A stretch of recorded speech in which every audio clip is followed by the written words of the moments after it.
आज सबसे ज्यादा न्यूज में एक देश है ईरान, जो कि अमेरिका और इजराइल को चैलेंज करने वाली मिसाइलें बना रहा है।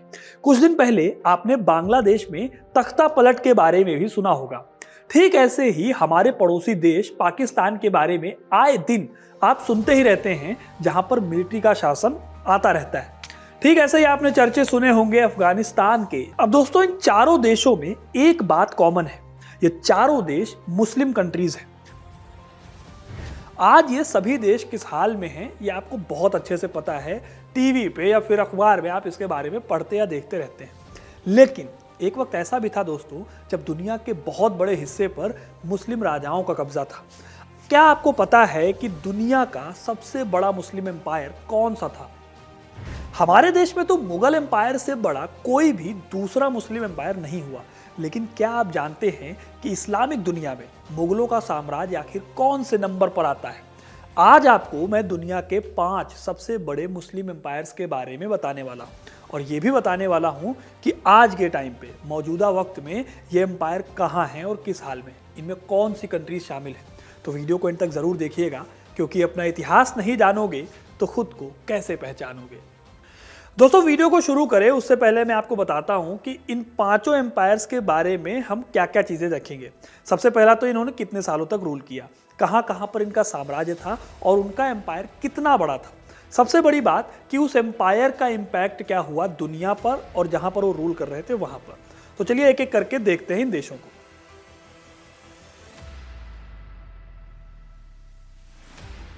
अब इस लिस्ट में अगर सबसे नीचे यानी कि 5वें नंबर पर देखें तो एक साम्राज्य आता है जो कि शिया मुसलमानों का सबसे बड़ा साम्राज्य था।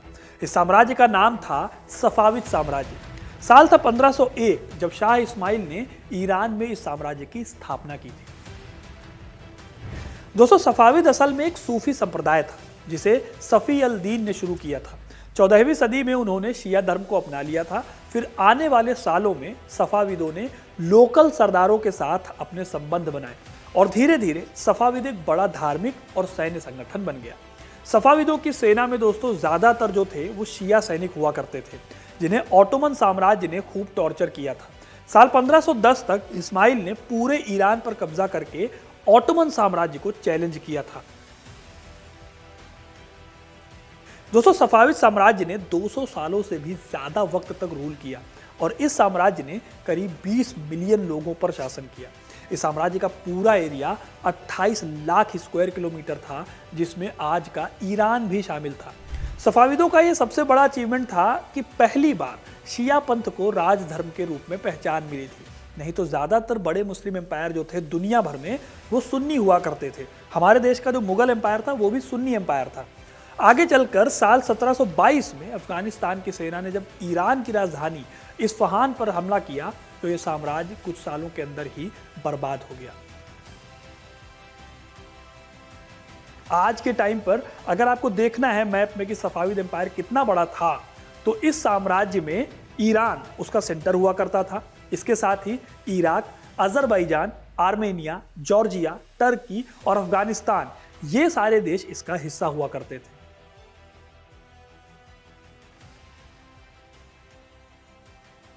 अब दोस्तों, नंबर 4 पर आता है हमारे देश पर राज करने वाले मुगल साम्राज्य का। साल 1526 में पानीपत की पहली लड़ाई लड़ने वाले मुगल बादशाह बाबर ने इस डायनेस्टी की नींव रखी थी, और साल 1556 में जब अकबर बादशाह बना तो उसने मुगलों को 7वें आसमान पर पहुंचा दिया। मुगल काल में कई मुगलिया बिल्डिंग्स बनी, जैसे कि ताजमहल, हुमायूं का मकबरा और आगरा और दिल्ली का लाल किला।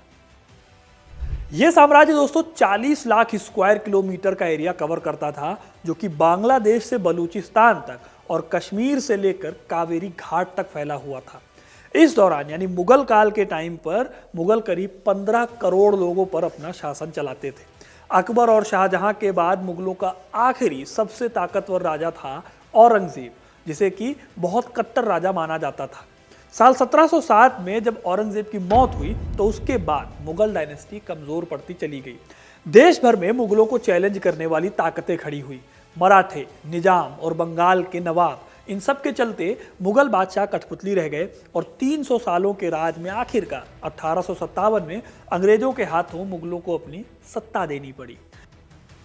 दोस्तों मौजूदा वक्त में अगर देखा जाए तो पूरा हिंदुस्तान, पाकिस्तान, अफगानिस्तान और बांग्लादेश जैसे देश इस एम्पायर का हिस्सा हुआ करते थे।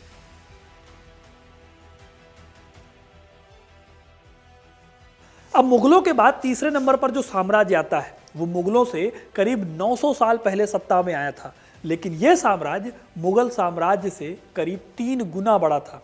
जी हाँ, साल 661 में आए इस साम्राज्य को उम्मय्यद खिलाफत कहा जाता है। इनका साम्राज्य आज के सीरिया के इलाके में था और दमिश्क इनकी राजधानी हुआ करती थी। उम्मय्यदों ने दोस्तों वैसे तो 100 सालों से भी कम राज किया, लेकिन इस दौरान ये साम्राज्य एरिया में करीब 1.5 करोड़ स्क्वायर किलोमीटर तक फैला हुआ था। सबसे बड़ी बात यह है कि ये दुनिया की 29% से भी ज्यादा की आबादी के मालिक हुआ करते थे। उमैयदों में सबसे ताकतवर राजा के रूप में अब्द अल मलिक का नाम लिया जाता है। उनके काल में मुस्लिम सेनाओं ने भारत में मकरान और सिंध पर आक्रमण किया। वहीं अगर देखा जाए तो मध्य एशिया यानी मिडिल ईस्ट में खुरासानियन सैनिकों ने बुखारा, समरकंद, ख्वारिज्म, फरगना और ताशकंद पर जीत हासिल की थी। इसी दौरान अरबी भाषा का खूब प्रचार हुआ।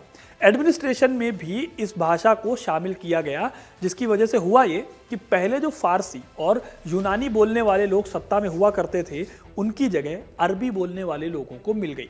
फिर साल 749 में यह साम्राज्य पूरी तरह से खत्म हो गया और इसकी जगह ले ली अब्बासिद डायनेस्टी ने। दोस्तों उमैयद डायनेस्टी इतनी बड़ी थी कि आज के 29 देश इसमें शामिल हुआ करते थे। इसमें से कुछ देश के नाम मैं आपको बताता हूँ। Spain, Portugal, France, Morocco, Egypt, Sudan, Israel, Palestine, Lebanon, Syria, Iraq, Saudi Arabia, Yemen, Oman, Bahrain और अफगानिस्तान। यही नहीं, पाकिस्तान भी इसका हिस्सा हो गया था एक टाइम पर।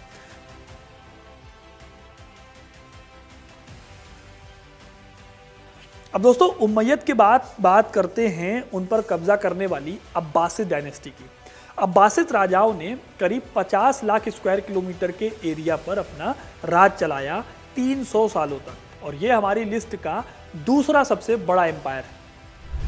दोस्तों अब्बासिद वो एम्पायर था जिसे इस्लाम का गोल्डन पीरियड कहा जाता है।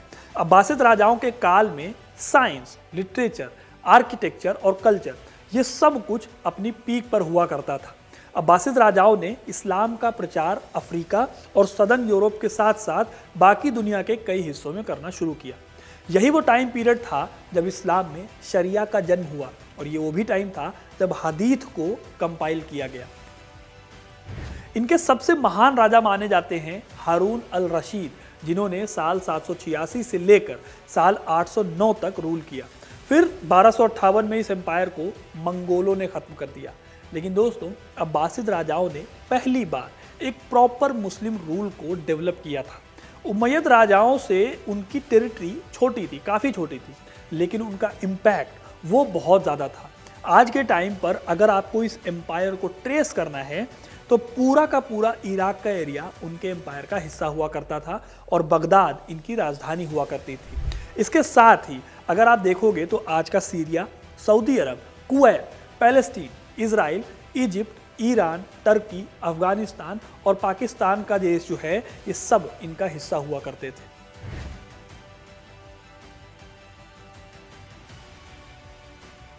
अब दोस्तों आते हैं अपने आखिरी एम्पायर पर, जो कि इस लिस्ट का टॉपर है।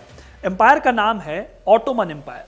ऑटोमन एम्पायर दोस्तों वैसे तो एरिया वाइज अगर देखा जाए तो उमैयद एम्पायर और अब्बासिद दोनों से छोटा था। अब्बासिद डायनेस्टी के लगभग ये बराबर में आता है,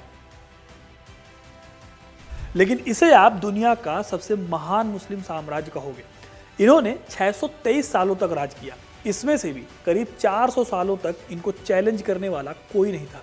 ऑटोमन एम्पायर करीब 52 लाख स्क्वायर किलोमीटर में फैला हुआ था।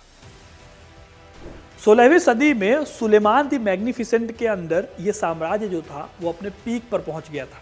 ये ईस्ट में फारस की खाड़ी से लेकर वेस्ट में अल्जीरिया तक और साउथ में यमन से लेकर नॉर्थ में हंगरी और यूक्रेन के कुछ हिस्सों तक फैला हुआ था। आज का टर्की इस साम्राज्य का सेंटर हुआ करता था, जिसके एक हिस्से को एनाटोलिया भी कहा जाता था। ऑटोमन साम्राज्य का नाम उस्मान प्रथम के नाम पर रखा गया था दोस्तों, जो कि बिथिनिया यानी कि एक तुर्की मुस्लिम राजकुमार था, जिसने पड़ोसी क्षेत्रों पर विजय प्राप्त की थी। साल 1299 में नक्शे पर उभरा यह साम्राज्य पहले विश्व युद्ध के बाद जाकर खत्म हुआ। इस दौरान ऑटोमन साम्राज्य ने इस्लाम को ईस्टर्न यूरोप के कई देशों में फैलाया। उन्होंने ईसाइयों के बाइजेंटाइन एम्पायर को खत्म किया। आज अगर आप यूरोप के देशों में जो भी इस्लामिक प्रेजेंस देखते हैं वो सब इसी एम्पायर की बदौलत वहां पर डेवलप हुआ। पूरे साम्राज्य में इस्तांबुल और दूसरे शहरों को आर्ट और कल्चर के सेंटर के रूप में मान्यता प्राप्त थी, खासकर सुलेमान द मैग्निफिसेंट के शासनकाल में। इस दौरान दुनिया के कई देशों से इंटेलेक्चुअल्स को यहाँ पर बुलाया जाता था उनको ज्ञान प्रोवाइड करने के लिए। साथ ही बड़े लेवल पर ऑटोमन सुल्तानों ने पढ़ाई पर पैसा खर्च किया। इसमें से एक था फतेह मदरसा। यहाँ पर कहा जाता है कि धार्मिक विषय तो पढ़ाए जाते थे, इसके साथ साथ तर्कशास्त्र, गणित, खगोल विज्ञान और प्राकृतिक विज्ञान जैसे सब्जेक्ट्स भी पढ़ाए जाते थे। हालांकि दोस्तों 600 साल तक रूल करने और पूरी दुनिया पर अपनी छाप छोड़ने वाला ये एम्पायर फर्स्ट वर्ल्ड वॉर आते आते पूरी तरह से कमज़ोर हो गया था और आखिर में जब 1919 में पहला वर्ल्ड वॉर खत्म हुआ तो उसके साथ ही साम्राज्य का भी पतन हो गया। इस साम्राज्य में अगर आज देखें तो Turkey, Greece, Bulgaria, Romania, North Macedonia, Serbia, Hungary, Slovakia, Ukraine और यूनाइटेड अरब एमिरेट्स जैसे देश शामिल थे। इसके साथ ही यहाँ पर इजिप्ट, लीबिया, ट्यूनीशिया, अल्जीरिया और सूडान भी शामिल थे। तो दोस्तों ये थे दुनिया के 5 सबसे बड़े और महान मुस्लिम साम्राज्य। आपको ये वीडियो कैसा लगा कमेंट करके ज़रूर बताइएगा। वीडियो को लाइक और शेयर करना ना भूलें और ऐसी इंटरेस्टिंग कहानियों के लिए, इतिहास से जुड़े रहने के लिए हिस्ट्री कनेक्ट को सब्सक्राइब जरूर करें। धन्यवाद।